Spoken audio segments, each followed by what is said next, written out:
Bien, Crítica entonces,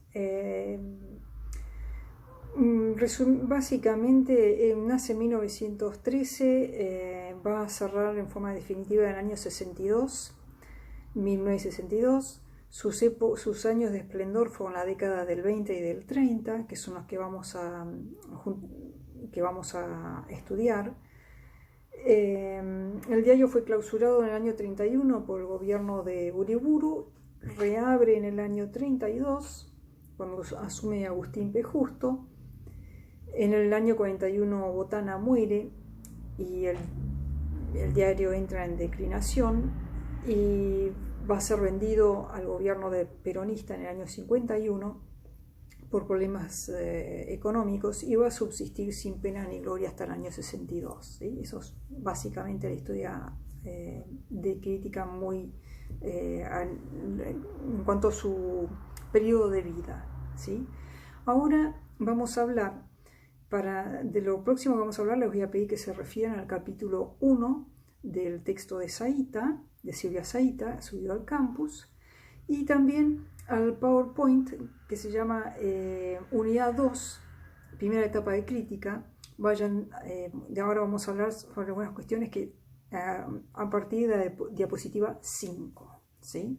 Vamos a comentar un poco el panorama general de los diarios en aquella época.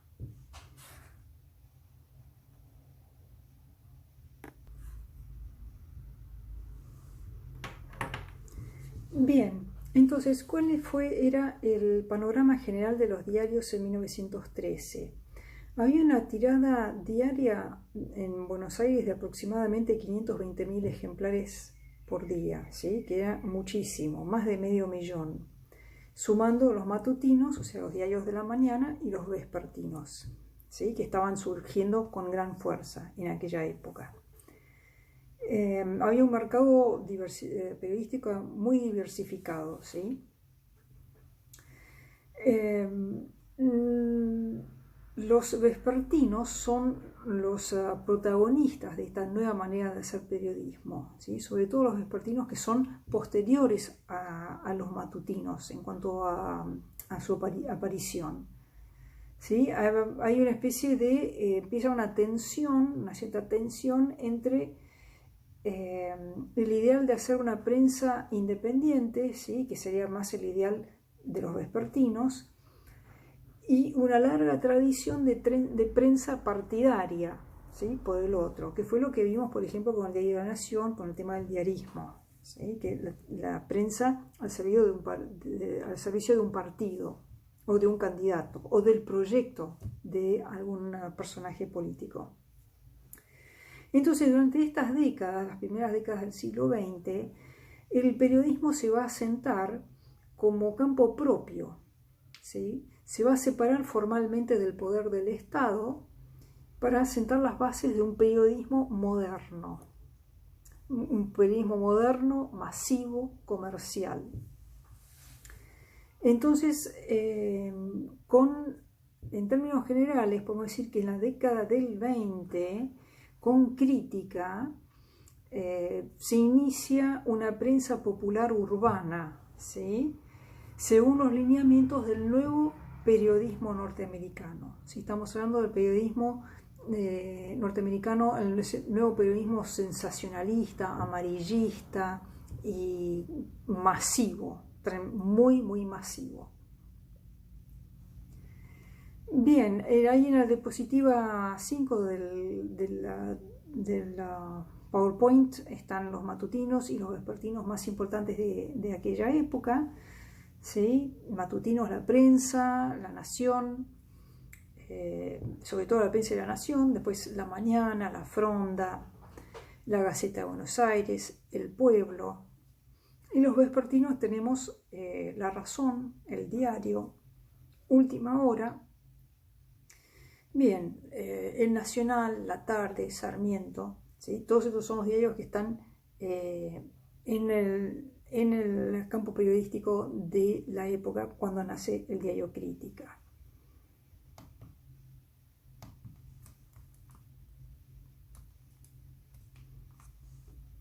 Bien, De estos diarios me interesa destacar al vespertino Última Hora, ¿sí? Que fue donde trabajó Natalio Botana antes de fundar su propio diario, el diario Crítica, porque él llevó de última hora muchas ideas e innovaciones y las aplicó en su diario, en el diario Crítica. Última Hora fue fundado en 1908 por Alfredo Rothkopf, ¿sí? Rothkopf provenía de una revista de caras y caretas, entonces tenía en su cabeza toda la estética de una revista, ¿sí? Con caricaturas, fotografías, notas de color, de interés general. Tenía otros conceptos y decide aplicarlos a su diario Última Hora, donde además se va a destacar el uso del lunfardo, ¿sí? ¿No? O sea, un lenguaje muy coloquial, sobre todo a la hora de escribir sobre noticias policiales, ¿sí? Que digamos que es el gran fuerte de los diarios amarillistas de la época, ¿no? Era un diario Última Hora con un tono muy irreverente, ¿sí? Sumamente irreverente. El lema de Última Hora era ríe de todo, dice lo que todos callan, ¿sí? Entonces era como y de ahí sale Natalio Botana, con todas las ideas y la práctica que adquirió ahí. Con eso se va a arrancar con su diario Crítica.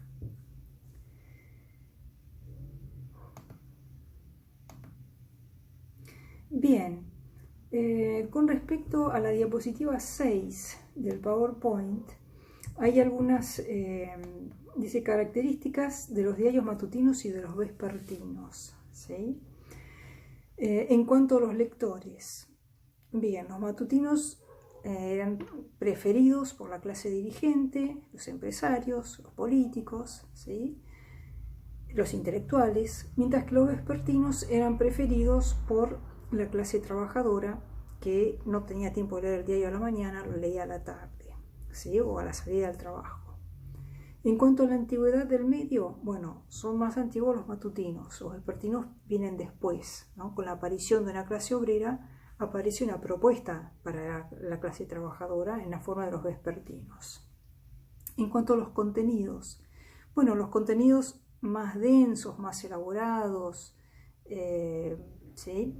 Con mayor peso intelectual, van a estar del lado de los matutinos, ¿sí? Mientras que el fuerte de los contenidos para los vespertinos sería la noticia policial, la sección de deportes y las notas de interés general. En cuanto a los objetivos estratégicos del medio, lo importante para los matutinos seguía siendo la política y los proyectos políticos, ¿sí? Era el lugar de expresión de aquellos que iban de los líderes de opinión. Mientras que los vespertinos, el objetivo principal era vender ejemplares y, en fin, tener un objetivo más comercial. Pesaba más el objetivo comercial. Ninguno de estos objetivos son puros ni en los matutinos ni en los vespertinos. Estamos diciendo cuál pesaba más, ¿sí? En cuanto a la estética del medio, bueno, por supuesto que la estética de los vespertinos era muchísimo más avanzada, más interesante, con mucho más diseño, ¿sí? En todo sentido. Tenían fotografías, tenían titulares grandes, interesantes, con tipografías atrayentes, tenían un poco de color. Nada de eso podríamos decir de los matutinos, ¿sí? Los matutinos tenían un diseño mucho más clásico, mucho más sobrio y menos atrayente a la mirada o al ojo del lector o lectora. Bien, en cuanto a sus redactores, en realidad tanto los matutinos como los vespertinos, si eran diarios populares o diarios con buena tirada, tenían buenos redactores, ¿sí? Borges pasó por todas las redacciones, Roberto Arlt también, en fin, había buenos redactores y unos diarios buenos, sean de la mañana o de la tarde. Bien,